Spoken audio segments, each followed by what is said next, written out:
ಹೇಳ್ತಿದ್ದಾರೆ ಸ್ವತಃ ವರ್ಮಾಲಕ್ಷ್ಮಿ ಅವರು ದೂರವಾಣಿ ಸಂಪರ್ಕದಲ್ಲಿದ್ದಾರೆ. ಮೇಡಮ್ ನಮಸ್ತೆ. ನಮಸ್ತೆ ಸರ್. ತುಮಕೂರಿನಲ್ಲಿ, ಬೆಂಗಳೂರಿನಲ್ಲಿ, ರಾಮನಗರದಲ್ಲಿ ಹಾಗೆ ಹುಬ್ಬಳ್ಳಿಯಲ್ಲಿ ನಿಮ್ಮ ಕಾರ್ಯಕರ್ತೆಯರ ಆಕ್ರೋಶ ಕಟ್ಟೆ ಹೊಡಿತಾ ಇದೆ ಅಂತಾನೆ ಹೇಳ್ಬೋದು.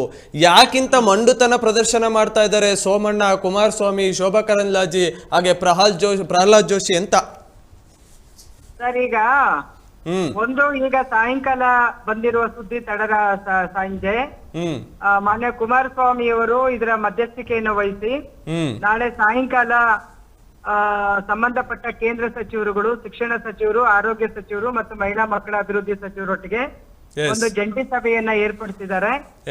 ಸೊ ಹಾಗಾಗಿ ನಾವು ಅದಕ್ಕೆ ಗೌರವಿಸಿ ಈಗ ಸಂಜೆ ನಾವು ಈಗಷ್ಟೇ ಜಸ್ಟ್ ನಾವು ಮುಷ್ಕರವನ್ನ ಪೋಸ್ಟ್ಪೋನ್ ಮಾಡಿದೀವಿ. ಮತ್ತೆ ಬಹಳ ಮುಖ್ಯವಾಗಿ ನಾವು ಇಟ್ಟಿರುವಂತ ಡಿಮ್ಯಾಂಡ್ಗಳು ಇವತ್ತು ದಿಢೀರ್ ಅಂತ ಇಟ್ಟಿರುವಂತ ಡಿಮ್ಯಾಂಡ್ಗಳಲ್ಲ. ಯಾಕಂದ್ರೆ ಇವತ್ತು NDA ನೇತೃತ್ವದ ಸರ್ಕಾರ 2014ರಲ್ಲಿ ಬಂದಿತ್ತು. 2018ರಲ್ಲಿ ಅಂಗನವಾಡಿಯವರಿಗೆ 1,500 ರೂಪಾಯಿ ಹೆಚ್ಚಳ ಮಾಡಿದ್ ಬಿಟ್ರೆ, ಸೊ ಈ 9 ವರ್ಷಗಳಲ್ಲಿ ಬೇರೆ ಯಾವುದೇ ಸ್ಕೀಮ್ ವರ್ಕರ್ಸ್ಗೆ 1 ರೂಪಾಯಿಯನ್ನು ಕೂಡ ಅವರು ಪೇಮೆಂಟ್ ಗಳನ್ನ ಹೆಚ್ಚಳ ಮಾಡಿಲ್ಲ. ಯಾಕೆ ಅಂತ ಹೇಳಿದ್ರೆ ಈ ಸರ್ಕಾರದ ಪರಿಕಲ್ಪನೆ ಬದಲಾವಣೆ ಆಗಿದೆ. ಅವರು ಯಾವತ್ತು ಪ್ಲಾನಿಂಗ್ ಕಮಿಷನ್ ಅನ್ನ ರದ್ದು ಮಾಡಿ ನೀತಿ ಆಯೋಗನ ತಂದ್ರು, ಆ ನೀತಿ ಆಯೋಗದ ಶಿಫಾರಸ್ಸಿನ ಮೇರೆಗೆ ಈ ಕೇಂದ್ರ ಪುರಸ್ಕೃತ ಸ್ಕೀಮ್ಗಳೇನಿದಾವೆ, ICDS, mid day meal, NHM, ಈ ಯೋಜನೆಗಳನ್ನ ಕೇವಲ ಅವರು ಏನು ಅಯ್ಯೋ ಪಾಪ ಕರುಣೆಯಿಂದ ಇದೆ ಅಂತ ಹೇಳಿ ಇದನ್ನ ನೋಡುವಂತ ದೃಷ್ಟಿಕೋನ ಬದಲಾಗಿದೆ. ಸೊ ಆದ್ರೆ ಆಹಾರ, ಆರೋಗ್ಯ, ಶಿಕ್ಷಣ ಅನ್ನೋದು ಒಂದು ಫಂಡಮೆಂಟಲ್ ರೈಟ್ಸ್ ಅಂತ ಅನ್ನುವಂತ ಒಂದು ಪರಿಕಲ್ಪನೆಯಿಂದ ಸರ್ಕಾರ ಹೊರಗಡೆ ಬಂದಿರೋ ಹಿನ್ನೆಲೆಯಲ್ಲಿ ಅವರಿಗೆ ಈ ಅಂಶಗಳು ಮತ್ತು ಈ ಅಂಶಗಳಿಗಾಗಿ ಕೆಲಸ ಮಾಡ್ತಾ ಇರ್ತಕ್ಕಂತ ನೌಕರರ ಬಗ್ಗೆ ಯಾವುದೇ ರೀತಿಯ ಕಾಳಜಿ ಇಲ್ಲ. ನಾವು ಕೂಡ ತುಂಬಾ ದಿನದಿಂದ ಇದನ್ನ ನೋಡಿದ್ವಿ. ಈಗ ಈ ಸಾರಿ ನಾವು ಬಿಡ್ಲೇಬಾರದು ಅಂತ ಹೇಳಿ ನಾವು ಈ ಹೋರಾಟಕ್ಕೆ ಹೋಗಿರೋದು. ಮತ್ತೆ ಈ ಹೋರಾಟಕ್ಕೆ ಹೋದಾಗ್ಲೂ ಕೂಡ ನಾವು ಹೇಳ್ತಾ ಇರೋದೇನು, ಈಗ ಸುಮಾರು 60 ಲಕ್ಷ ಜನ ಹೆಣ್ಣು ಮಕ್ಕಳು ಈ 3 ಕ್ಷೇತ್ರಗಳಲ್ಲಿ ಕೆಲಸ ಮಾಡ್ತಾ ಇದ್ದಾರೆ ಇಡೀ ದೇಶದಲ್ಲಿ. ಈಗ ಮೊನ್ನೆ ತಾನೇ ಅವರು 4 ಲೇಬರ್ ಕೋಡ್ಸ್ ಅನ್ನ ತಂದಿದ್ದಾರೆ. ಆ ಲೇಬರ್ ಕೋಡ್ಸ್ ಗೆ ತುಂಬಾ ಸಿಕ್ಕಾಪಟ್ಟೆ ಪ್ರಚಾರವನ್ನ ಕೊಟ್ಟಿದ್ದಾರೆ, ಬಹಳ ಇದು ಕಾರ್ಮಿಕರ ಹಿತ ಕಾಪಾಡುತ್ತೆ ಅಂತ. ಸೊ ನಾನ್ ಪ್ರಶ್ನೆ ಮಾಡೋದು, ಈಗ ಅವರು ಇದು ಕಾರ್ಮಿಕರಿಗೆ ಹಿತ ಕಾಪಾಡೋದಾದ್ರೆ ಈ 60 ಲಕ್ಷ ಜನ ಯಾರು?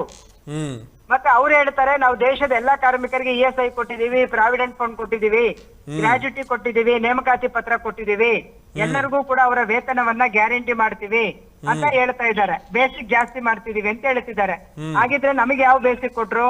ನಮಗೆ ಯಾಕೆ ESI ಕೊಡ್ಲಿಲ್ಲ? ನಮಗೆ ಯಾಕೆ PF ಕೊಡ್ಲಿಲ್ಲ? ನಮಗೆ ಇವತ್ತು ಸುಪ್ರೀಂ ಕೋರ್ಟ್ ಹೇಳಿದ್ರು ಕೂಡ ಗ್ರಾಜ್ಯುಟಿಯನ್ನ ಎಲ್ಲ ಇಡೀ ದೇಶದಲ್ಲಿ ಯಾಕೆ ಜಾರಿ ಮಾಡ್ಲಿಲ್ಲ? ಸೊ ಈ ಎಲ್ಲಾ ಪ್ರಶ್ನೆಗಳು ಕೂಡ ಇದಾವೆ. ನಿಮ್ಮೊಂದಿಗೆ ಏನಾದ್ರು ಸಂಪರ್ಕದಲ್ಲಿ ಏನಾದ್ರು ಮಾತನಾಡಿದ್ರ ಮೇಡಮ್ ಕುಮಾರಸ್ವಾಮಿ ಅವರು? ಅವರು ನಮ್ಮ ಮಂಡ್ಯ ಪ್ರತಿನಿಧಿಗಳೊಟ್ಟಿಗೆ ಮಾತಾಡಿದ್ದಾರೆ.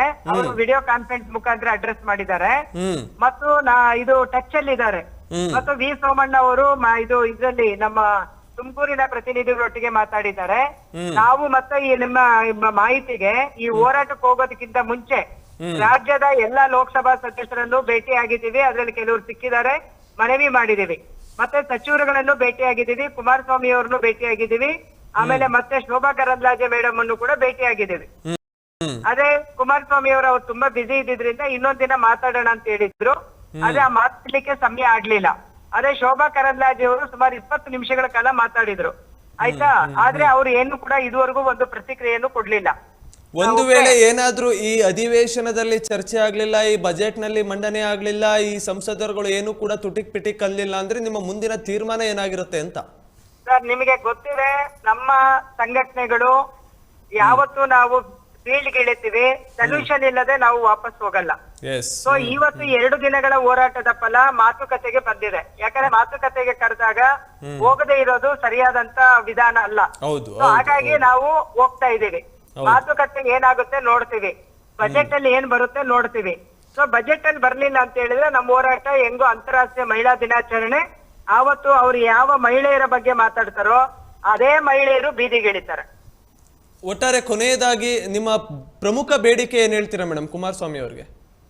ಸರ್ ನಮ್ಮ ಪ್ರಮುಖ ಬೇಡಿಕೆ ಅಂಗನವಾಡಿ, ಬಿಸಿಯೂಟ, ಆಶಾ ನೌಕರಿಗೆ 2026 ಬಜೆಟ್ ಅಲ್ಲಿ ವೇತನ ಹೆಚ್ಚಳ ಆಗ್ಬೇಕು ಬೆಲೆ ಏರಿಕೆ ಆಧಾರದಲ್ಲಿ.